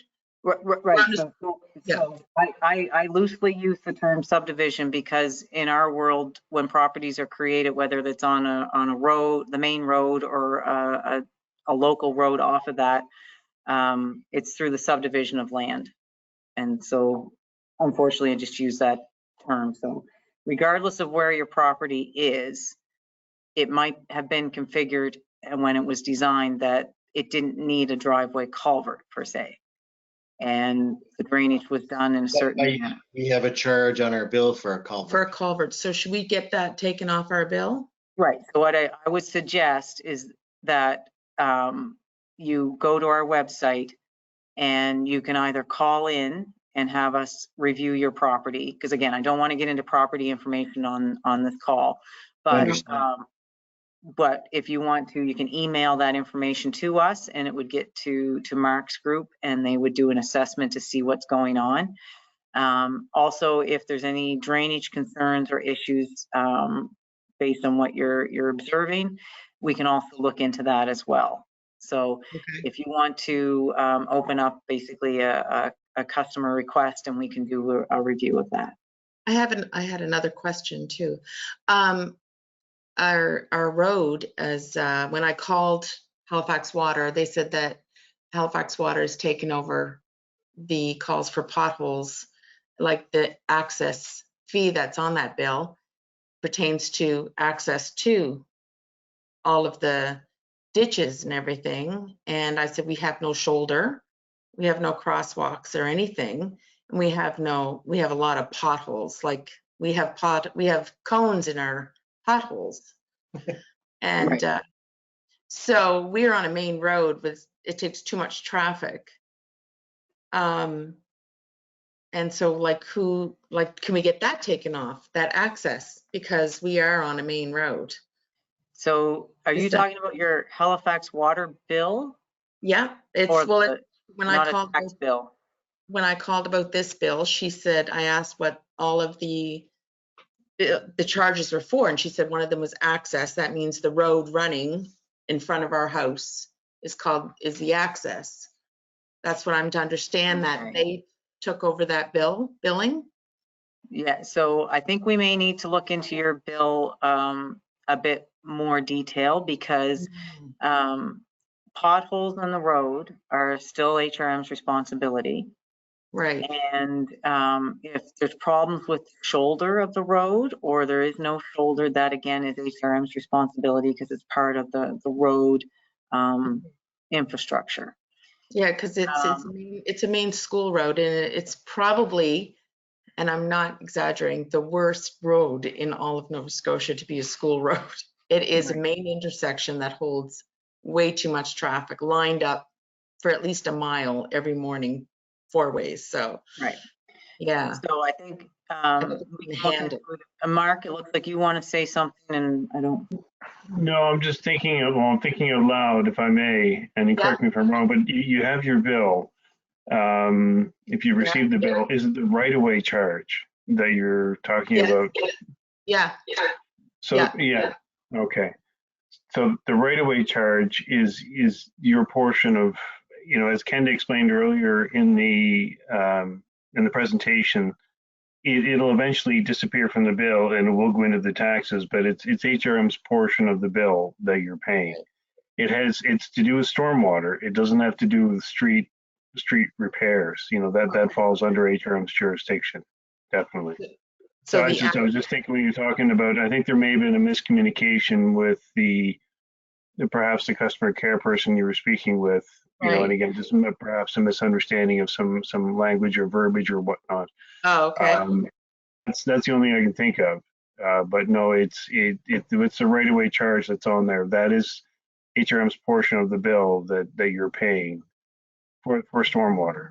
But the site-related flow charge would be separate to your property. But again, if you have a culvert only and there's no culvert there, then again, that's something we'll look into. I'm surprised if you're in one of the new areas because these were usually vetted and surveyed, but Again, we're human. We're not, our not road is, perfect. our house is over 100 years old.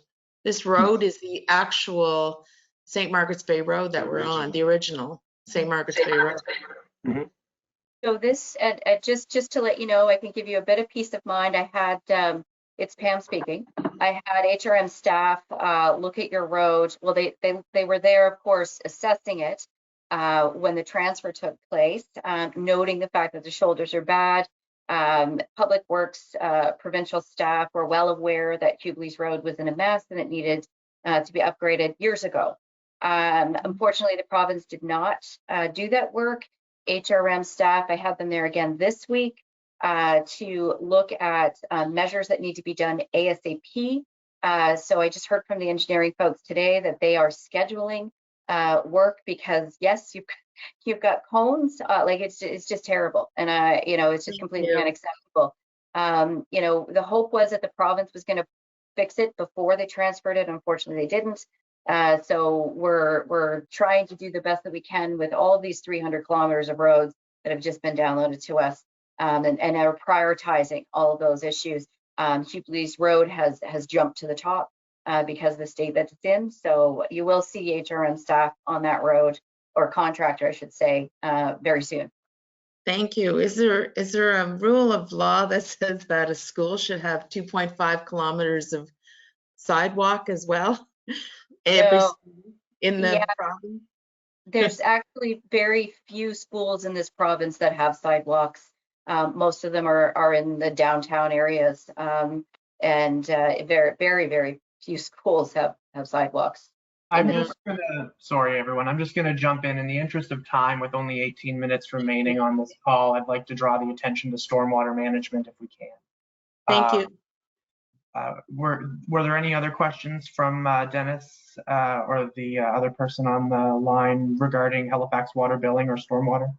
No, we're great. Thank you very much. We're good, thank you. Thank you. All right, the next person with a hand up is Sam Maddie. You should have the ability to unmute now and speak. And a number of the typed questions I've read have come from Sam.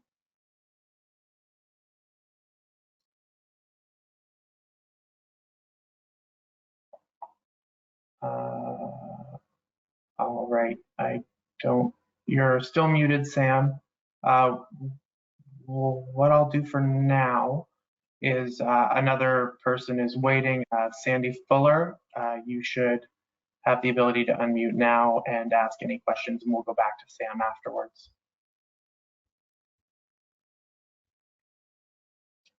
Can you hear me? Yes, we can. Thank you. Okay, perfect. Yeah, just a quick question here. Halifax Water seems to think that everybody in the country is can't do anything themselves. Like anybody can clean a ditch, and to replace a culvert, it's a weekend course in Truro for a culvert course. You guys are in the interest of saving money. Why don't you guys contract this out to a private corporation instead of paying these big union wages, these big union pensions, and everything else?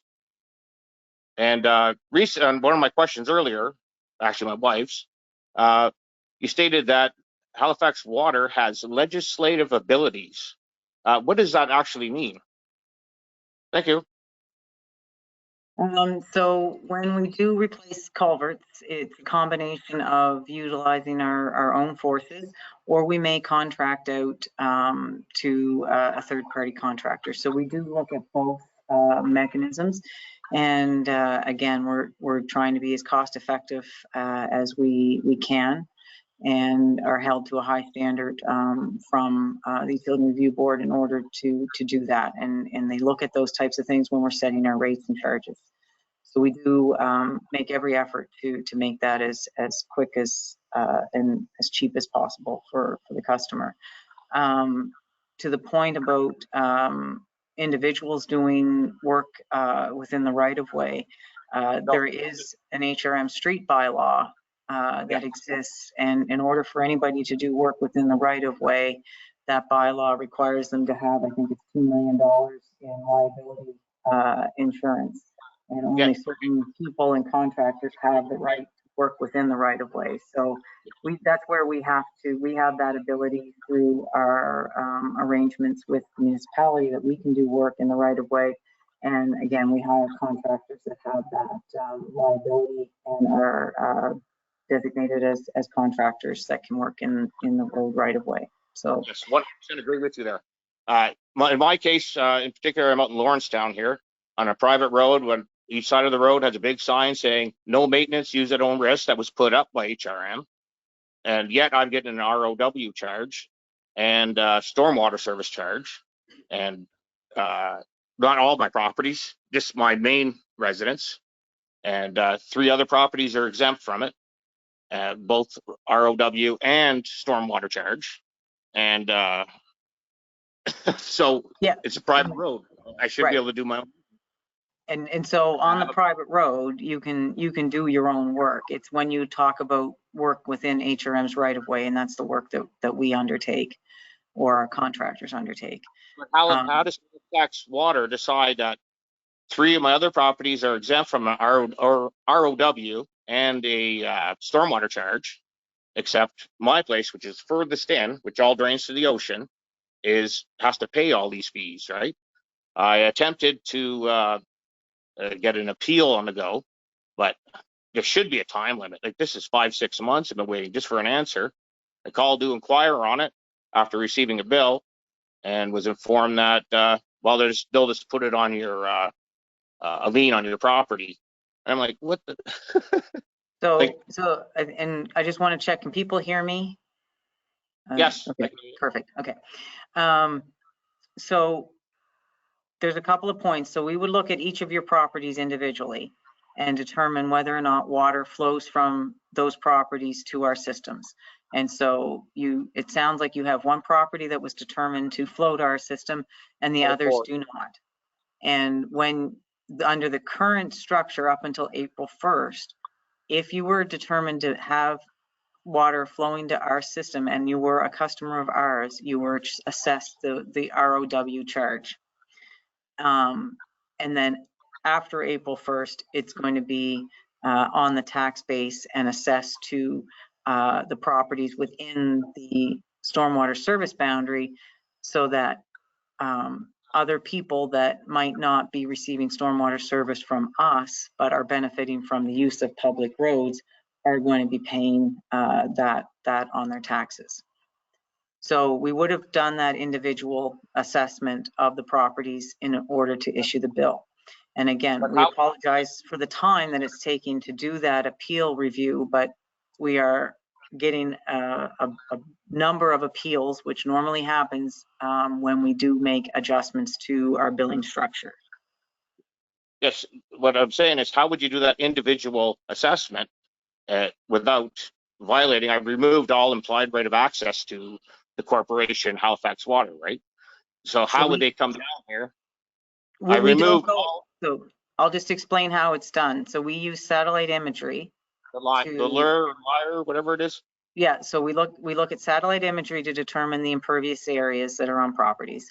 And then we use LiDAR to determine how the water flows. And we basically create a layer and do an analysis on a model, look at does water leave your property and enter our system. And so each property is looked at from that perspective. Okay, but there's nothing that belongs to Halifax Water or HRM in the past, present, or future on this place. It's the oceans in front of me, is what I'm saying, right? Right. And so if you have an appeal in right now, that will be reviewed and you will be provided with a sketch showing where the water drains from your property to our system and what system it's entering. So you will get that level of detail. And it's just, unfortunately, we have a bit of a backlog right now. Yeah, there should be a time limit on this stuff. No, it's ridiculous. And you stated earlier to one of my questions that Halifax Water has legislative abilities. Like, what does that actually mean? Right. So under our, we have a Public Utilities Act and we have Halifax Water Act, and then also have abilities under which used to be the Municipal Government Act, but is now the Halifax Water Charter or the Halifax Charter.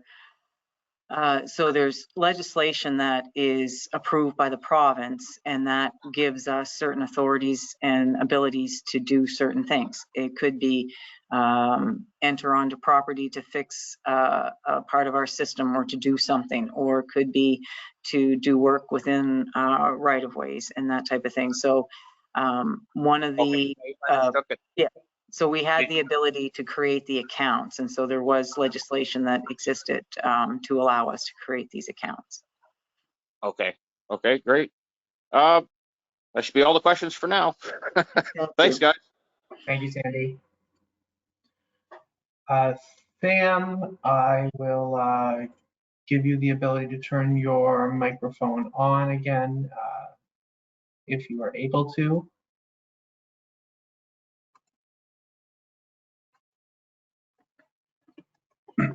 Perhaps in the meantime, there are a few more typed questions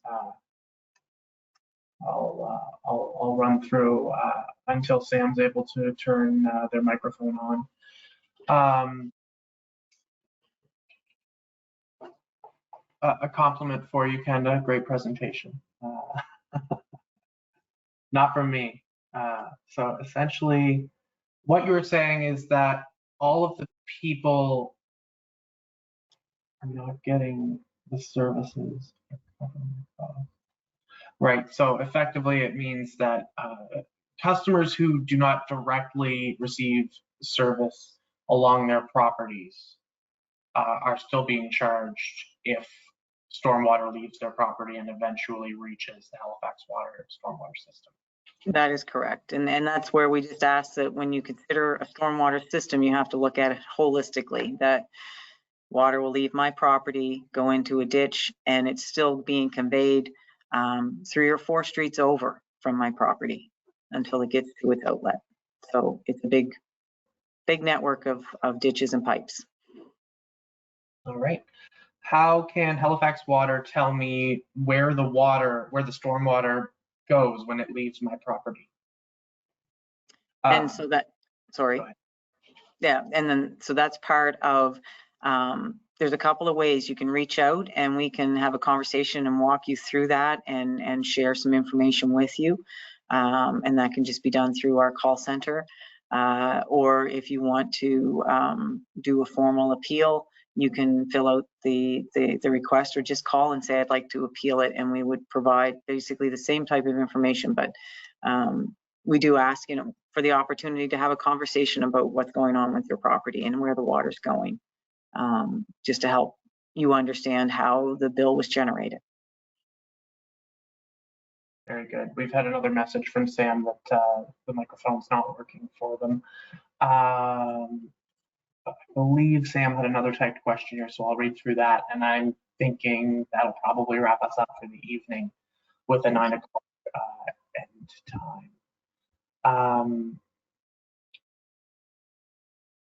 Why is the catchment area information readily available on the website prior to getting bills? Yeah, and so that is something that we haven't made available. There's certain information on our infrastructure that we do make available, location of fire hydrants, and I believe possibly catch basins or where water comes from. We are looking at how do we improve the customer experience and how do we make information more readily available. So that is something that we could give consideration to. We do have data on catchment areas for our watersheds. So for the Pockwalk watershed, for example, the catchment area is there, but I understand where the question is coming from. And it is something that we are exploring. How do we make some of this data more readily available for customers to self-serve and self-educate? But so it's something that we can use as a takeaway. All right, you were faster than I expected, and in that time, one more person raised their hand, so we'll give the last question to Maurice here. Maurice, you should have the ability to unmute and ask your question. Can you hear me? We can, thank you. Yes. Okay. Well, I just wanted to, basically like what I'm hearing from everything that you're responding to is essentially that the people that are indirectly not getting your services is that the money grabs that's happening is kind of paying for the growing infrastructure within the city limits that actually get Halifax Water services. So the money that we collect for stormwater services, so if you have a stormwater charge or anybody that does, we have to take that money and that goes to cover the costs for operations of that system. So we're not expanding infrastructure. We're not putting in new infrastructure to provide an expansion to a service. We are maintaining assets. We have an asset renewal program whereby we look at the age and condition of our services, both water, wastewater, and stormwater. And so any money we collect for water related charges, we have to invest that back into water infrastructure. Similar Right. for the stormwater. So we're Right. collecting stormwater money to reinvest into stormwater infrastructure. So if I'm on a well and you're collecting these services, like the money for the services and whatnot, what benefits am I getting directly from that with you reinvesting? Like if my pump fails for my well, are you guys going to help me kind of, like fix that or buy a new pump for No. me, or that And, just right. invest? And so the issue there is that the well is not part of our infrastructure or our asset. You are not receiving water service from us, so we're not charging you a water charge. We're charging you for a stormwater charge, and it's to provide infrastructure upgrades and maintenance to the stormwater infrastructure that exists within your community and exists within the street network that you use to get to your community. So in my example, I'm on well and septic. 5 years ago, my pump failed. I had to replace my pump. I have to get my septic tank pumped out. I have to maintain that infrastructure because that is my infrastructure. The culvert at the end of my driveway, the ditch that exists on my street and downstream from my property, Halifax Water maintains that and makes sure that those are functioning. And so you have to separate those asset classes from each other. So we're not Absolutely. using the money for water systems. Which I totally understand. But 5 years ago, in the area that I'm in, we weren't getting any services, nor were we having this new charge from Halifax Water, sent to our household. So I understand what you're saying. If Halifax Water, 5 years ago was maintaining the area that you're in terms of like your culverts, your ditches, whatever the case is. But 5 years ago in my area, that wasn't happening. But yet these bills are still showing up. So basically, from what a woman said earlier, the lady that was talking in regards to the stormwater and kind of like, making sure that, the stormwater was, kind of basically up to par in terms of quality and whatnot. If we're not receiving any water from Halifax Water in general, and you're kind of collecting the stormwater and it's going to wherever it's going, the people that get Halifax Water that is running off of your infrastructure and your piping are the people that are, really benefiting from this, like from these costs, because these costs that you're collecting from us to the people that really don't have the infrastructure of your pipes coming to our houses, et cetera, and so on, like we're paying for those costs for you guys to maintain all that infrastructure. So that's essentially what's going on here is Right. that you guys So, have, go ahead. yeah, so I think I just need to explain. With stormwater, it's not necessarily a service that's going to your house. It's a service that is being provided for something coming from your house. And so with stormwater, water leaves your property and enters into the stormwater system.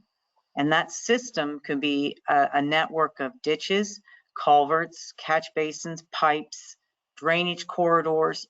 And that network is taking stormwater from your property to its final resting point, which is typically a lake, a stream, an ocean. And so it's different from the water service that we provide in the areas that have potable water. In that case, we are providing a service to the property. In those same situations with wastewater, we're providing a service away from the property, where we're taking the wastewater away from your property through a network of pipes and treatment systems and pump stations. So the stormwater is a service that's being provided where we are taking stormwater from your property and providing a conveyance mechanism so that places are at reduced risk of flooding and damage, and that roads are passable and that water is draining from your property. So it's kind of the reverse of the water system. And again, the money that we collect has to go back into the maintenance and operations of that stormwater system. So I've used the example before in my community when I was trying to explain the charges to somebody that had called. They didn't see service being provided on their street directly, but I asked them, I said, did you notice that on such and such a street, there was new infrastructure being installed, a new cross culvert, and the ditches were cleaned? And they said, yes. And I said, your water drains to that system. So that's part of how we provide service to the communities, is making sure that that system from your property to its final resting point is functional. Right. So due to the fact, like you just mentioned, like whether or not, like, you know, the water's draining to like rivers, lakes, and oceans. So you're saying that you guys own, like, have right of ways to those types of bodies of water? I mean, like, because essentially to kind of take the guesswork out of everything and anybody questioning you, maybe that, like, when you guys sent out the fact that you were going to start charging, that maybe you could show people the water drainage, the stormwater that's coming from their home, and show them exactly which system that this water is going to, because it's kind of, you know what I mean? It makes somebody kind of think, to kind of like be like, well, you know, the water's going to a ditch, but there's barely any water in there. But what system is it actually going to that kind of, you know, connects with Halifax Water if there's no infrastructure that we can see, you know, that the water's going to? And especially if it's running off into an ocean, a lake, or like a lake that's not attached to Halifax Water, or, you know, or rivers, things that you guys do not own, right? Like, or the government, or like any bodies of water that the government doesn't own, right? Like, I mean, if you showed the pathway that, you know, affects directly your guys' infrastructure, where it's kind of the drainage is kind of going off into, I think it would answer a lot of people's questions, right? It's the same infrastructure that the province used, though, right? So you paid the province to maintain the stormwater systems, to put in the culverts, to put in the cross culverts, and the province did that work. Now, so 5 years ago, you may not have needed the province to do anything on your street, but they were out there and they were changing culverts and they were updating the stormwater system. They were paving the road. They were taking care of the shoulder. You know, that was their responsibility. And now, under this transfer from the province to the municipality and through provincial legislation, Halifax Water has a responsibility to do this work. And so the current system has the province, you know, distributing stormwater into the lakes and the streams in the province. And the current system has Halifax Water distributing the water, the stormwater into the lakes, the streams, and the ocean. And so there really isn't any difference in the service, other than Halifax Water is being very transparent with you to say, here's the charge, here's the work that we need to do, the annual reports and the budget and all of the you know, revenue that's collected through the stormwater charge is spent only on stormwater infrastructure. And so all of that information is transparent, whereas, you know, go back a year ago, none of that was transparent with the province. You had no idea what money was being spent where for stormwater infrastructure, for culvert replacement, in which communities, and so on and so forth. So really all we've done, you know, as far as provincial government and municipal government and the water utility, is we've created a transparency so the Halifax Water is accountable for that stormwater system, to upgrade it, to ensure that it works well. You know, I'm sure that you saw just a couple of years ago in Queensland, the entire road was destroyed by storm surge.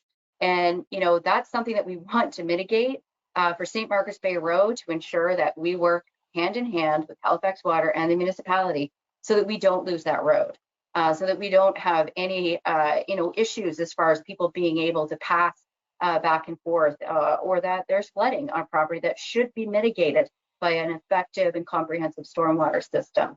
I hope that helps answer your question. Thank you very much, Pam. Kendall, I'll give you an opportunity just to wrap up the response. We are 5 minutes over time for this evening. Okay, thank you, Jake. And thank you to everybody who participated, who listened in to try and understand some of the stormwater service a little bit better. I know it can be complicated, and I just hope that you have a better appreciation for how it's structured and why we're doing this. I just want to thank my colleagues for participating tonight and being here to field some of the questions. And Jake being the guy behind the scenes, making sure all the slides and everything work. He's a perfectionist at that, and I appreciate that. And thank you to Councillor Lovelace for reaching out and asking for this to occur, because any opportunity that we can have a forum like this to try and address some of the questions, try and provide greater detail, we truly do appreciate it. If you do have questions after this, we do have a lot of information on our website. You just have to type in stormwater or rates, and you will get some information that might help guide you to some of the questions that you may have come up with. We also, again, send in an email to our call center or call our call center, and they will set up a ticket, and we will direct the questions that you have. And if you're observing anything that needs some attention, some TLC as Mark calls it, we will also investigate that. And so I do thank you all for your time this evening, and don't hesitate to reach out if you have any further questions after this. So I appreciate that. Thank you very much. Thank you. Thanks, everyone. Thanks, Kenda. Thanks, Good night. Jake. Thanks all for joining.